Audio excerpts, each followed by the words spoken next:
क्या बरतानिया भी ईरान से डर गया? बरतानिया ने अमेरिका को अपने फ़ौजी अड्डे देने से इनकार कर दिया। क्या ईरान के पास ऐसे खौफनाक मिसाइल मौजूद हैं जो बरतानिया तक मार कर सकते हैं? ये कुछ सवालात हैं। आमिर रज़ा से बात करते हैं। आमिर भाई, ईरान ने ये कहा था कि जो मुल्क अमेरिका को अपने फ़िज़ाई अड्डे देगा, हमारे खिलाफ़ कार्रवाई के लिए हम उसके खिलाफ़ कार्रवाई करेंगे।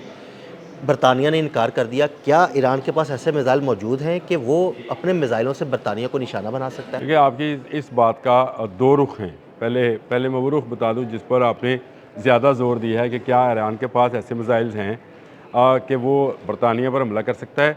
तो ये इसका जवाब ये है कि इसका जवाब मैं नहीं देता, इसका जवाब दे रहा है इज़राइल। इज़राइल की एक रिपोर्ट है जो कि उसके एम्बेसडर ने बताई, और उन्होंने स्काई न्यूज़ को एक इंटरव्यू दिया, और उसमें उन्होंने कहा कि ईरान ने ऐसा मिसाइल डेवलप कर लिया है जो कि बैलिस्टिक मिसाइल्स है, और जो 15 आवाज़ से 15 गुना रफ्तार के साथ सफ़र करता है, और उसकी रेंज जो है 4000 किलोमीटर है। भाई, आवाज़ से 15 गुना ज़्यादा स्पीड का मतलब है वो तो नज़र ही नहीं आता होगा। हाँ जी। अच्छा, वो नज़र तो खैर वो हमें तो ये 2 गुना भी नज़र नहीं आना, लेकिन रडार्स को भी नज़र नहीं आएगा। और ये इसका निशाना जो है लंदन है, ये वाज़ेह अल्फाज में उसने कहा। और ये एक दफ़ा नहीं, ये कई दफ़ा कई प्रोग्राम्स में इन्होंने ना सिर्फ दोहराया, बल्कि इज़राइल ने, मैं आपको भेजता हूँ, जी बिल्कुल, आप मुझे इज़राइल वो ने क्लिपिंग ज़रूर भेजिएगा ताकि मैं वो साथ लगाऊँ। आपने इज़राइल के ने एक एडवर्टाइजमेंट बनाई है। अब पता नहीं आप एडवर्टाइजमेंट लगा नहीं, वो सकते हैं कि नहीं? एडवर्टाइज़मेंट तो हम नहीं लगा सकते, लेकिन वो क्लिपिंग ज़रूर अच्छा, हम लगा एडवर्टाइजमेंट सकते की हैं। क्लिप्स लगा सकते, हाँ तस्वीरें जी, लगा बिल्कुल, सकते हैं, बिल्कुल। वो लगा दीजिए, जिसमें वो बता रहा है कि ईरान ने अंदरूने खाना 4000 किलोमीटर तक का जो मिसाइल है वो तैयार कर लिया है, और इसकी रेंज पूरा यूरोप है। उसने कहा जी मेरी बात छोड़ें इज़राइल की, मैं तो उसका मुकाबला करूँगा ही करूँगा ईरान का, लेकिन लंदन अपनी खैर मनाए। ये वो बात थी। देखें, अब कुदरत क्या काम करती है, कुदरत काम करती है कि आपके 313 का खौफ 1000 के दिलों में डाल देती बिल्कुल, और वो 313 का खौफ 1000 के दिलों में जो डाला है कुदरत ने, वो आज है। तक वैसे ही मैं है। आपको बताऊं, आपको 10,000 खालिद बिन वलीद का लश्कर, मैंने एक दिन पहले भी हाँ जिक्र जी, किया था, बिल्कुल किया था। और 1 लाख रोमन फौजी भाग गए। क्यों? उनके दिल में जो अल्लाह ताला कहते हैं ना कि खौफ डाल देता है दिल में। हाँ, फ़ज़ाए बदर पैदा कर, फरिश्ते तेरी नुसरत को उतर आएंगे कतार अंदर कतार अब भी। अब ये गुर्दों तेरी नुसरत को जो उतरते हैं ना, वो उसके लिए हमें नज़र नहीं, फरिश्ते तो हमें वैसे ही नज़र नहीं आते। आपके दाएं बाएं भी बैठा हाँ जी, है, बिल्कुल। मेरे भी बैठा होगा, नज़र नहीं आएगा। बिल्कुल। लेकिन खौफ देखें, इज़राइल ने बात की कि जी उसके पास ऐसा मिसाइल आ गया है ईरान के पास, जो उसने खुफिया तरीके से तैयार किया है, जिसकी रेंज 4000 किलोमीटर है। ईरान से एक खबर आती है कि उसने ICBM बना लिया है जो कि 10,000 किलोमीटर का है, और उसका तजर्बा कामयाब कर लिया है। अब ये सारा खौफ इज़राइल ने पैदा किया इसलिए कि बरतानिया इनका साथ दे, नेटो रुकन है, अमेरिका का साथ देगा, मेरा साथ देगा, और हम डिगो गार्शिया जो है उसके ज़रिए ईरान पर हमला करेंगे। सारी कहानी उन्होंने इसलिए बनाई थी क्योंकि वो तो ईरान, उन्होंने तो अपनी एक पूरी कहानी बना ली थी, अपना पूरा नक्शा बना लिया अब था। उसका सिर्फ उसमें रंग भरने थे। तो रंग भर दिया ना, कुदरत ने ये रंग भरा कि वो खौफ पैदा कर दिया बरतानिया के दिल में कि ईरान ऐलान कर चुका है, अली खामनेई साहब ने ऐलान किया है कि जिस जगह से हम पर हमला होगा, हम उस पर हमला करने का हक महफूज रखते हैं, और हम उस पर हमला करेंगे। और हाँ, तमाम वो फौजी अड्डे जो इसके लिए इस्तेमाल होंगे उनको तबाह करेंगे। मतलब डेगो गार्शिया भी उनकी रेंज में है, उनके मिसाइलों डेगो की रेंज गार्शिया में। तो बाकी मिसाइल की, अब वो शाब 3 की रेंज में है, वो उसकी खैबर की रेंज में है, उसको छोड़ दें कि वो रेंज में है। लंदन रेंज में है। ये किसने खौफ मिलाया? सबसे अहम बात है। अच्छा, अब मैं उसका वो इंटरव्यू सुन रहा था, वो जो एम्बेसडर थी, तो वो कह रही थी कि 18 फुट का एक जो है मिसाइल आए और लंदन के अंदर फटे या यरूशलेम के अंदर फटे, तो उसकी गर्मी और उसकी हीट और हिद्दत, ये देखो डरा रहे थे किसको?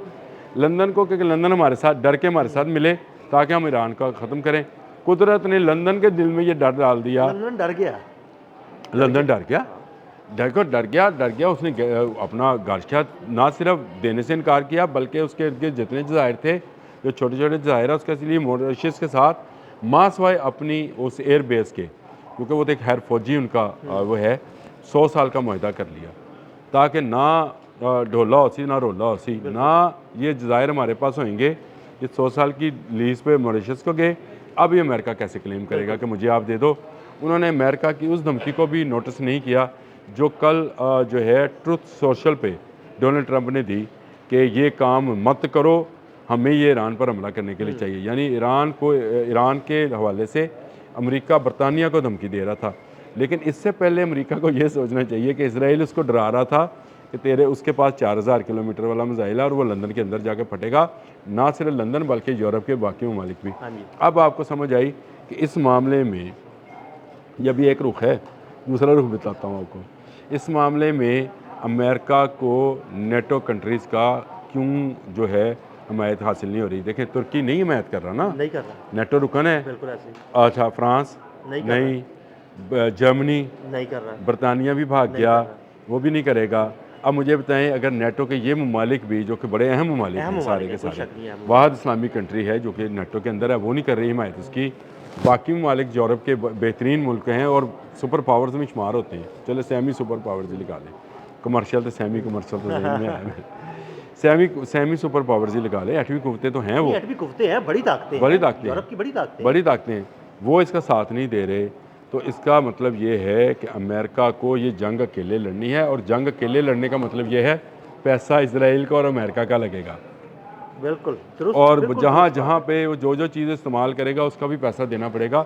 ये बड़ी सोचने की बात है, और यहूदी पैसा खर्चने में बहुत सोच समझ का मुजाहरा करता है, लेकिन ये उसने अपने गले में खुद ही खौफ डाल लिया। दूसरा एंगल उसका ये है, जो कि मैं आपको कहता है कि सिक्के का एक दूसरा रुख भी है। बरतानिया नाराज़ है ग्रीनलैंड की जी इश्यूज़ बिल्कुल, के। ग्रीनलैंड के मामले पर अमेरिका से ग्रीनलैंड नाराज़ है। के मिनरल्स और तेल जो कि हज़ारों नहीं अरबों साल से उस ज़मीन के नीचे है, और उसके ऊपर एक बर्फ़ है। अब बर्फ़ की तह कुछ कम हुई है, तो इनके अब दुनिया भी जदीद आप हुई इसके है। लिए एक टर्म इस्तेमाल करते हैं, अनटच। हाँ, अनटच, अनटच, मतलब उसको छुआ नहीं गया अभी हाँ तक। बिल्कुल, कुंवारी जो हैं वो सारी मादनियात हाँ, हैं, बिल्कुल। और उनको छुआ नहीं गया है। उन कुंवारी मादनियात को हासिल करने के लिए अमेरिका तगदो कर रहा था। ये यूरोप की आप समझे शारक है, क्योंकि बरतानिया इसको अपनी अपनी हुकूमत समझता है। वो समझता है कि यहाँ पे ग्रीनलैंड के अंदर जो मादनियात मौजूद हैं वो यूरोप की हैं, और बरतानिया यूरोप का सबसे ताकतवर मुल्क है। उसके बाद जर्मनी आता है। जर्मनी ने नेटो से अपनी फ़ौजें बुलाई और उसको ग्रीनलैंड में उतार दिया कि अगर अब अमेरिका आएगा तो नेटो का मुकाबला नेटो से होगा। मैं ये समझता हूँ कि ईरान को छेड़कर ख़ुद अमेरिका ने नेटो को भी कमज़ोर कर लिया है। अब बरतानिया जो कि नेटो वो उससे अलग होता नज़र आता है, दूसरी तरफ जर्मनी अलग होता नज़र आता है, फ्रांस अलग होता नज़र आता है, तो अमेरिका इसमें तनहा होता चला जा रहा है। देखिए, जब आप हमलावर होते हैं ना, तो आपके साथ बहुत सारे ममालिक को सोच समझ कर आना होता है, क्योंकि उसका जो रिबर्टल या उसका जो रिएक्शन आएगा वो आप पर भी आ सकता है। तो बरतानिया इस दो चीज़ों को लेकर जो है वो सामने नहीं आ रहा, और ये वो मामला है जिस पर डिगो गार्सिया का जो जजीरा था, जजीरा है, वो उसने अमेरिका को देने से इनकार किया।